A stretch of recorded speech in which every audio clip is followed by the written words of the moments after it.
Good morning, everyone. Thanks for joining me for another Wednesday video. I'm Marg from Creative Stamping with Marg. I'm an independent Stampin' Up! Demonstrator from St. Albert, Alberta, Canada. Today I'm going to demonstrate a layout of a card that we did in the Christmas in July class that I had last week, and just to show you that it's very versatile and can be used with all kinds of paper. So let's go down to my desk.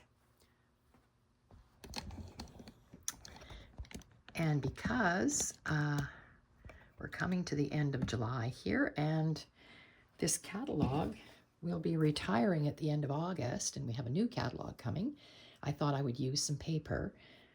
It is online paper, but just to remind you to use up the papers and things that we have from our catalogs, because they may not carry over. So I was looking at all my papers and I thought, oh, I love this paper and I haven't finished using the package, so I'm going to use it today. So the paper we're using, like I said, is online. It's called Florals in Bloom. I'm sure you recognize it. This is the sheet we're using today, and we're using both sides of it. So I thought I would use a piece of that. So our card base is 4 1/4 by 11, and I'm using Granny Apple Green today. You probably got a clue there because I have an ink pad there. So 4 1/4 by 11, scored at 5 1/2, and it's going to be a side fold like that. I am using a piece of two-tone Granny Apple Green paper that I've put through the Forever Plaid 3D embossing folder. Now, so that's the light side. That's the dark side. I wanted the lighter side to contrast with this because it's going to lay across like that. Okay, and then I used my Stylish Shapes, the third largest circle, and I cut 2 circles out of that paper. So one of that, and then the other side of that paper is this. So I cut the other piece that's green to go on there.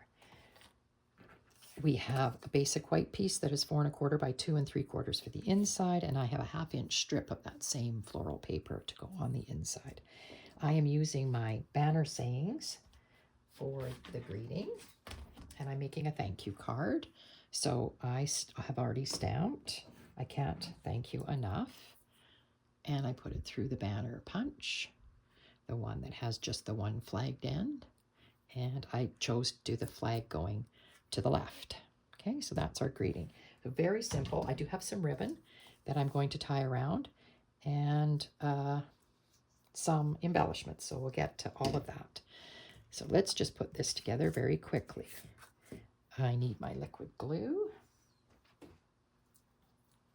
Hoping it's running today, because this is my first visit to my craft room this morning, so we'll get this glue going, hopefully. So I'm just going to glue this down. Now you can glue it centered, or you can have it closer to the top or closer to the bottom. I think I'm just going to go ahead and basically center it. I just have to think. I'm going to place my circles on here. Yeah, I think I'm just going to center it. Should work close enough. All right. Remember that this has gone through an embossing folder, so you might need a little more glue to get this to stay down, and I really like to get along my edges because it does like to sort of waffle up a little bit.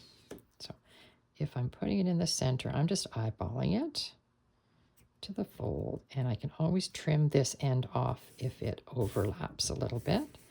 Just smooth it that way. Looks good. All right, and I just look at the inside. It looks pretty good. And I'm going to decide about my circles, how I want to place them. They can go any way you like. And we can raise one up on dimensionals if we want. But I kind of thought it would look good like that. I am adding ribbon, and I am using something that's retired out of my stash. It's the Petunia Pop bordered ribbon. But I thought, you know, I like to use things I already have, and I thought that would add that pop of color because of the Petunia Pop in there. So let's go ahead and tie that around. Now this is going right inside my card. So I'm opening my card, putting this right inside, and I'm going to tie my bow to make sure it's flat. I'm going to tie my bow this way. So just give myself a little more ribbon here. Got lots to work with. And you can always adjust your bow where you want to have it, if it's at the top or at the bottom, middle, whatever. So just tying this like that. And this is a pretty combination, very almost springy, and we're not in spring anymore, obviously, but okay, so there's a bow. I'm going to cut this off, and if I want to adjust it a little bit more after, I can.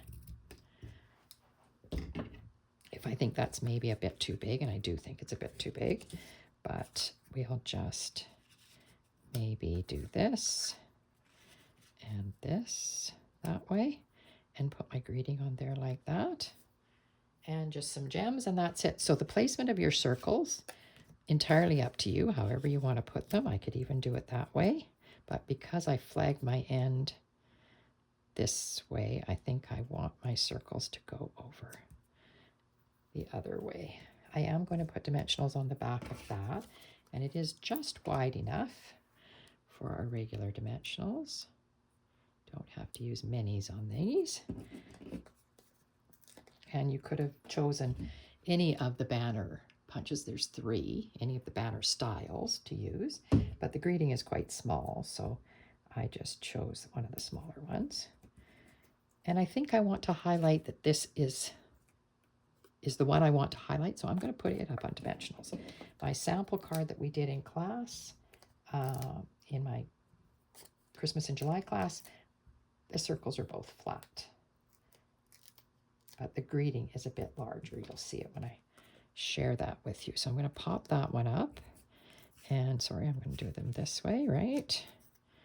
And I kind of like them overlapping onto the card base a bit, so it gives it an interesting look. And then I'm going to put this here. So let's get these put down. And I'm choosing not to put anything, as I often do, not put anything on the stamped on the inside, because it's a thank you. It will be personal to whatever I'm thanking that person for. So I'm thinking I will just leave it blank, but we will attach the strip. Okay, take your backings off your dimensionals. And again, you don't have to put either of these circles up on dimensionals. I just thought this gives it a little bit of a different look.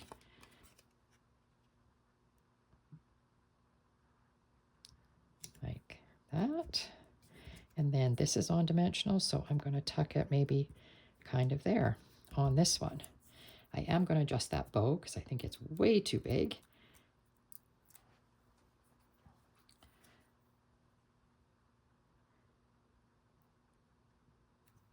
Make sure that's straight. There, like that. And I am going to adjust that bow because I don't like the look of that. It's way too large. So we'll take it down a notch and not make it quite so big.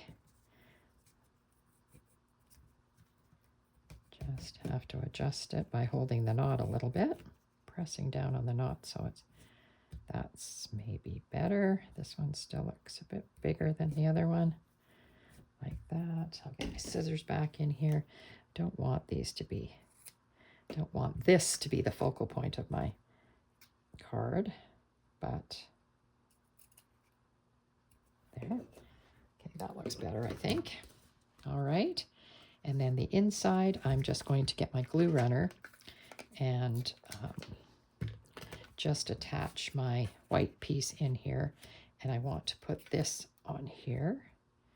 So I will put that there, and this, just a little piece. I've shown you how I do this. I just put a little bit of glue, and then I can tack it in here, and it's easily removed. You just twist it to get it off, easily removed when you want to, if and when you want to stamp a greeting. And maybe I don't want to stamp a greeting. Maybe I'm just going to just write something on it. So I would put it in permanently if I was just writing on it.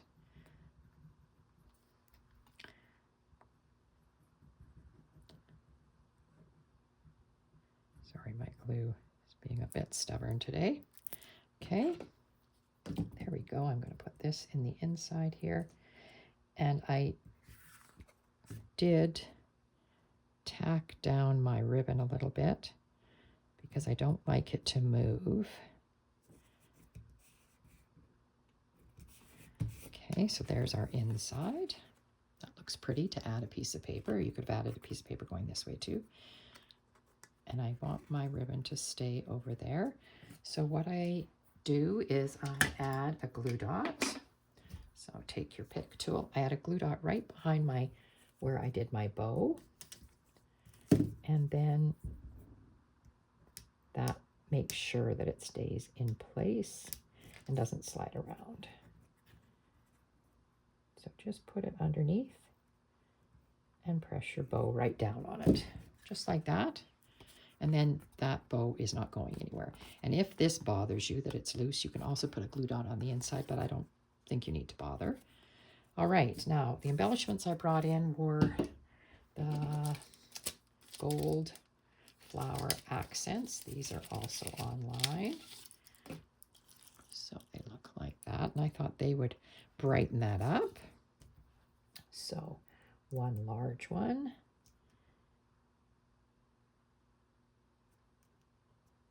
There, I think, and they come in two sizes, a large and smalls.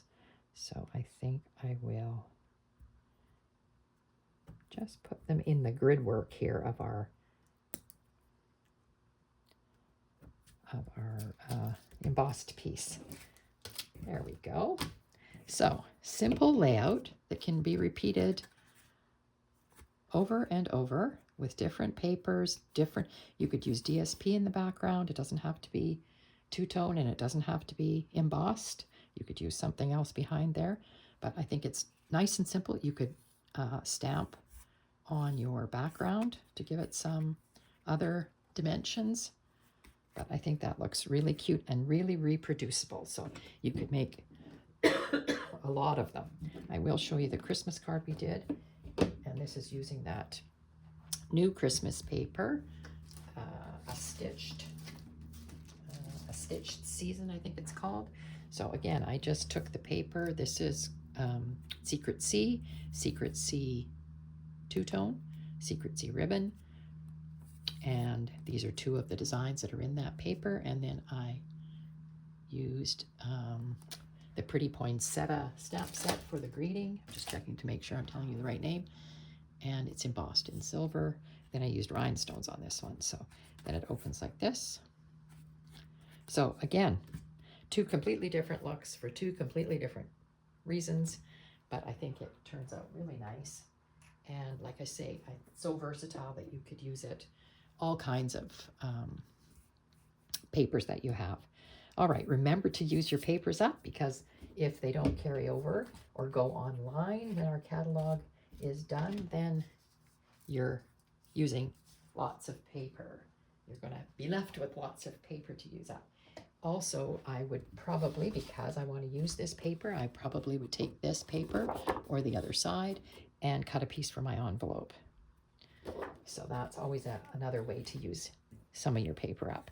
All right, I hope you enjoyed that quick card today. I sure appreciate your thumbs up and any comments you have. And hope everybody has a great week, and I hope to see you next week.